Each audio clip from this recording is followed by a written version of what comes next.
Josué, capítulo 6. Neste capítulo nós vamos encontrar a narração de como foi a destruição da cidade de Jericó. É muito interessante você perceber que neste momento da história, Jericó era a cidade que era o objeto da conquista ali do povo de Israel e havia ali um contexto de guerra, então eu não quero que você fique assustado com o que você vai ler, porque é de fato um momento de guerra a qual Deus estava ao lado do povo de Israel, ok?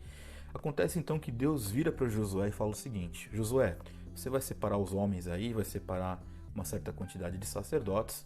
Durante 6 dias vocês vão rodear a cidade de Jericó, que ela tinha aquelas muralhas ao seu redor.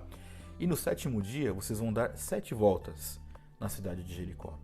E aí vocês não façam nada, vocês vão, né, assim, faz essas voltas que eu estou falando para vocês fazerem, mas vocês vão ver que é desta forma que eu vou entregar esta cidade em suas mãos. E assim Josué orienta o povo, e é assim que o povo se porta, né? Diferente de algumas outras rebeliões do povo de Israel, desta vez eles fizeram exatamente aquilo que Deus estava mandando.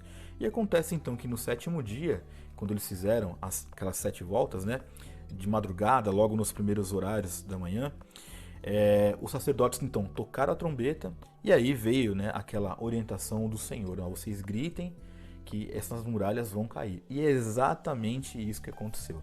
Naquele momento ao qual Deus ordena, os sacerdotes tocaram as trombetas, o povo gritou, e ao ouvir o som da trombeta, né, o povo gritando com toda a força, as muralhas de Jericó ruíram, né? Então o povo sobe até a cidade, e aí eles vão e acabam, eles barbarizam com tudo, né? Toma tudo, mata todo mundo, destrói tudo que tinha lá, com uma exceção. E uma exceção que você vai se lembrar que nós fizemos uma reflexão recente. A exceção dessas pessoas ali de Jericó foi Raabe. Você vai se lembrar que nós fizemos uma reflexão a qual sinalizava, né, conforme a Bíblia, que Raabe era uma prostituta, mas que ela acolhe em sua casa os mensageiros, né, de Israel, para que eles pudessem ver como era Jericó. Ou seja, ela ocultou aqueles dois dentro da sua casa para livrá-los da mão do exército de Jericó. E aí ela achou o favor de Deus por causa dessa atitude. Então ela faz um voto com esses mensageiros. Nós falamos sobre isso, sobre amarrar ali o fio escarlate na janela. E aí, pelo fato de ela ter sido fiel com esses dois mensageiros, neste momento, insisto, nós estávamos falando de uma situação de guerra, onde todo mundo daquela cidade ia morrer por ordem do Senhor. Esta mulher foi poupada porque ela usou de misericórdia com o povo de Deus. Então nós vemos aqui de forma muito clara que Deus também esteve ali nesse momento de guerra. Esta guerra, tudo o que estava acontecendo, por mais que algumas pessoas queiram dizer que são atrocidades, era uma questão de um povo que era fiel a Deus versus um povo que não adorava a Deus, que insultava a Deus. E acredito que este mérito de julgar se esta guerra é correta ou não, não cabe a nós, porque nós somos servos, e servos obedecem aquilo que Deus está dizendo, né? Então, que foi o caso que aconteceu aqui. Claramente não estou dizendo que nós temos que viver em guerra, ok? Estou dizendo que naquela época, este era o contexto daquela época. Não estou fazendo aqui apologias a guerras, ok?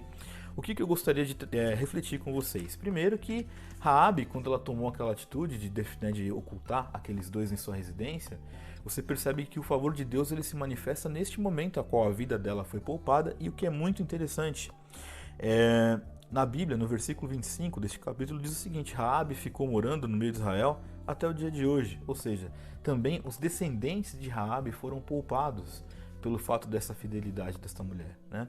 E também vamos ver aqui que o Senhor, desta forma, ele entrega a cidade de Jericó então na mão, né, dos filhos de Israel. Diz também a Bíblia que o Senhor estava com Josué e a fama dele ia se espalhando. Ou seja, a tomada da terra prometida, ela ia acontecendo de tempos em tempos, conquistando aquelas terras, tendo guerras, tendo conflitos, mas o Senhor estava ao lado de Josué. Então, muito mais importante do que a guerra é saber quem é que está ao seu lado durante a guerra. Aqui, nós estamos vendo que o Senhor, Deus Todo-Poderoso, estava ao lado de Josué. E sim, é isso que nós temos que ter para a nossa caminhada cristã de hoje. A fidelidade para com Deus, o caso de Raabe, que por ter sido bondosa com este povo de Deus, alcançou uma graça. E também o fato de que, por vezes, a nossa vida vai ter algum nível de guerra. Não estou dizendo de guerras literais. Às vezes as nossas guerras internas, guerras no cotidiano, guerras no trabalho, enfim. E saber que o Senhor está do nosso lado e ouvirmos as orientações do Senhor é o que deveria prevalecer para a nossa caminhada cristã. Claramente não estou aqui dizendo que você tem que fazer como algumas igrejas tristemente fazem, campanha de rodear bairro, rodear casa, rodear local de emprego. Não é isso. Estou dizendo que você caminhe com Deus, que mesmo em meio à guerra, Ele vai te conduzir e vai te dar o melhor caminho.